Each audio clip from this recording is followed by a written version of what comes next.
students. Now we are going to take up the next topic of class 9, that is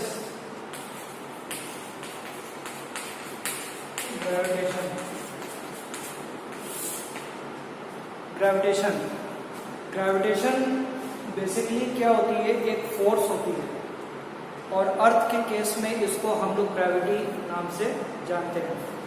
और इस force को बताया था sir Isaac Newton ने। ठीक है, बहुत ही फेमस साइंटिस्ट है, अक्सर आप लोगों ने पढ़ा होगा इनके बारे में। एक इससे रिलेटेड एक कहानी है जो इस तरीके से कि एक बार ये एप्पल का पेड़ था, उसके नीचे बैठे ये कोई बुक पढ़ रहे थे, तो अचानक एक सेब, एक एप्पल आके नीचे गिरा। तो इनके दिमाग में एक क्वेश्चन आया कि ये जो एप्पल है ये नीचे क्यों गिरा, what is the reason behind it. तो फर्दर बहुत स्टडी करने के बाद तो उन्होंने इस फोर्स का नाम दिया force of gravitation, which is given by the universal law of gravitation. What is this gravitational force. तो अगर कोई बॉडी, अगर हम लोग किसी पर्टिकुलर हाइट से ड्रॉप करते हैं, सपोज करिए मैंने इस चौक को ड्रॉप करा है, तो ये हमेशा नीचे की तरफ मूव कर रही है। ये नीचे क्यों आ रही है? क्योंकि अर्थ इस चौक को अपनी तरफ, अपने सेंटर की तरफ क्या कर रहा है, अट्रैक्ट कर रहा है।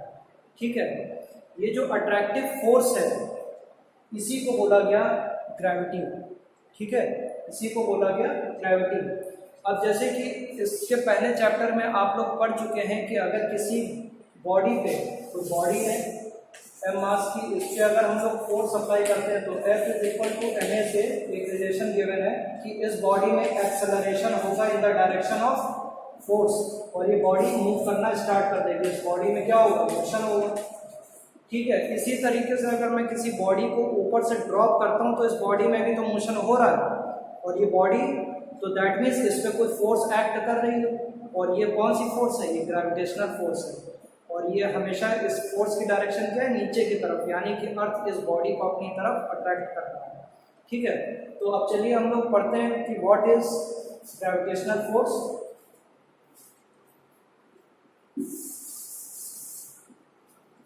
तो ग्रेविटेशन क्या होती है, एक फोर्स होती है, it is a attractive force, it is a attractive force.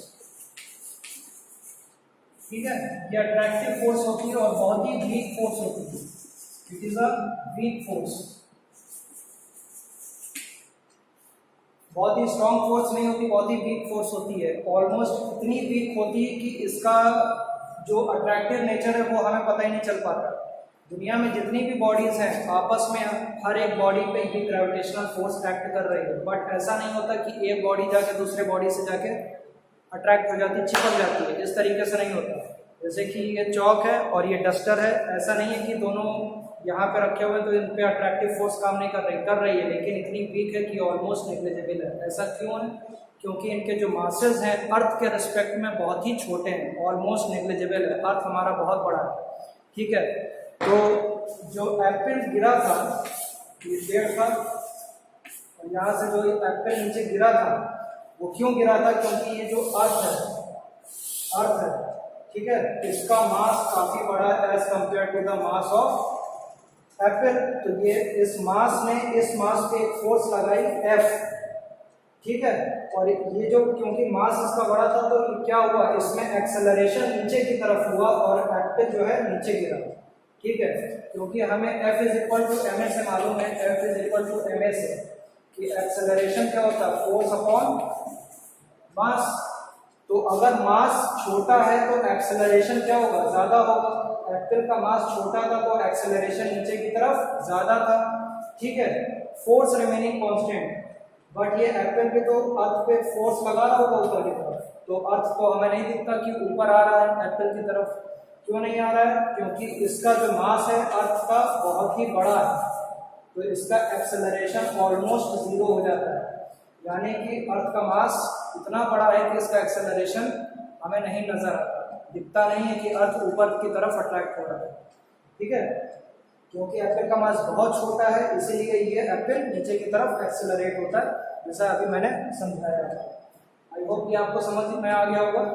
ठीक है, तो इस तरीके से इस फोर्स को डिफाइन कराते हैं कि every body in this universe attracts every other body with a force which is equal in magnitude and opposite in direction, and it always acts along the line joining the two masses which are kept at a distance, certain distance.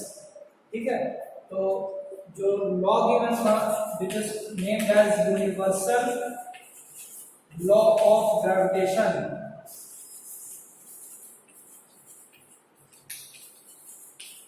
universal law of gravitation. What is universal law of gravitation? तो इसमें बोला every body in the universe attracts every other body with a force which always acts along the line joining the two masses and is directly proportional to the product of their masses and inversely proportional to the square of the distance between them. दो masses हैं, एक mass m1 है, एक mass m2 है, दोनों को रखा गया at a distance r, दोनों पे इक्वल मैग्नीट्यूड की फोर्स अपोजिट डायरेक्शन में अप्लाई हुई, यानी कि m1 जो बॉडी है इसको m2 अपनी तरफ अट्रैक्ट कर रहा है f फोर्स से, m2 बॉडी को m1 अपनी तरफ अट्रैक्ट कर रहा है f फोर्स से, सेम मैग्नीट्यूड की है फोर्सेस, और ये हमेशा जो लाइन ज्वाइन करती है दोनों मासेस को उसके अलोंग लगती है एंड अपोजिट इन डायरेक्शन. ठीक है, तो फोर्स जो होती है डायरेक्टली प्रोपोर्शनल होती है m1 m2 and inversely proportional होती है square of the distance between them. जब दोनों इक्वेशंस को हम लोग कंबाइन करेंगे तो हमें मिलेगा f is directly proportional to m1 m2 by r square. ठीक है, तो f इस प्रोपोर्शनलिटी साइन हटा इक्वल का साइन आया g m1 m2 by r square. ठीक है, ये फॉर्मूला आ गया. तो f is capital G m1 m2 by r square, where g is a constant and this constant is called universal gravitational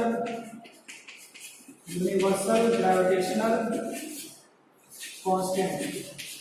ठीक है, और इसकी जो वैल्यू होती है वो होती है 6.67 into 10 to the power -11 newton metre square पर केजी स्क्वायर.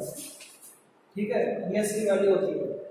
न्यूटन ने तो ये फॉर्मूला दे दिया था कि जितनी भी दुनिया में दो बॉडीज हैं, चाहे अर्थ हो, चाहे मून हो, सन हो, कोई भी दो बॉडीज हैं और एक पर्टिकुलर डिस्टेंस पे हैं, तो उन पे हमेशा एक अट्रैक्टिव फोर्स अप्लाई होती है. जैसे कि सन है और चारों तरफ उसके प्लैनेट्स हैं वो रिवॉल्व कर रहे हैं. ठीक है, ये सन है और ये प्लैनेट्स हैं, इसके चारों तरफ रिवॉल्व कर रहे हैं. तो इन पे क्योंकि सन का जो मास है वो काफ़ी बड़ा है, तो इस पर ये अंदर की तरफ अट्रैक्टिव फोर्स अप्लाई कर रही है. ठीक है, अट्रैक्टिव फोर्स अप्लाई हो रही है.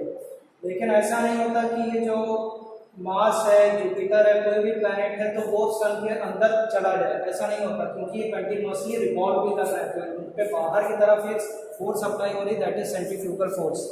अगर ये घूमना बंद करते हैं तो ये सब सन के अंदर चले जाएंगे, क्योंकि इस पे जो है ग्रेविटेशनल फोर्स वर्क कर रही है. ग्रेविटेशनल फोर्स के कारण ही हाई टाइड और लो टाइड आती है. जितने प्लैनेट्स हैं ग्रेविटेशनल फोर्स के कारण ही रिवॉल्व कर रहे हैं. जो मून है वो ग्रेविटेशनल जो पुल है अर्थ का, ठीक है, उसके चारों तरफ रिवॉल्व कर रहा है. अगर वो रिवॉल्व करना बंद कर दे तो मून जो है अर्थ से आके टकरा सकता है. ठीक है, तो ये सब चीज़ें हैं, तो आप इसको नोट डाउन कर लीजिए. न्यूटन ने फॉर्मूला दिया था जिसमें g की वैल्यू का उसने कोई जिक्र नहीं करा था, उसने बस बता दिया था this is universal law, universal gravitational constant, और इसकी वैल्यू फिक्स होती है. लेकिन इस वैल्यू के बारे में बाद में पता चला आफ्टर 76 ईयर्स. हेनरी कैवेंडिश नाम के एक साइंटिस्ट थे, उन्होंने इसकी वैल्यू फाइंड आउट करी और इसको बताया.